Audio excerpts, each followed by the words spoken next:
ఇంత వాటరెందుకున్నది గొంతు తడవాలని దప్పి తీరాలని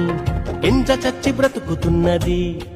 సర్వలోకానికే విద్య నేర్పాలని గర్భమందు ఎముకలెదిగే తీరేంటో సూర్యుడారకుండా మండడమేంటో గాలి ఏడ నుండి తరలి వస్తుందో పురుగు చిలుకలాగా మారే కాదేంటో స్పేస్కే శాటిలైటులే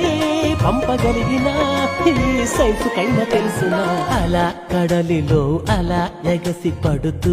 పరుగులిడుతూ తీరాన్ని చేరాక ఆగేది ఎందుకలా ఎలా జరుగుతోందిలా చిలిపి కొయిలా పసిడి వెన్నెలా తెలుసునా నీకైనా ఈ వింత ఏమిటలా చిత్రమే ఆద్యంతమీ లోకము ప్రశ్నలే ఏ వైపు చూసినా ఆన్సరే ఏడ ఉందని వెతికితే అందెనే అద్భుతాల గ్రంథమే చూశాను చదివాను ఈ సృష్టి ఆ దైవ కార్యమే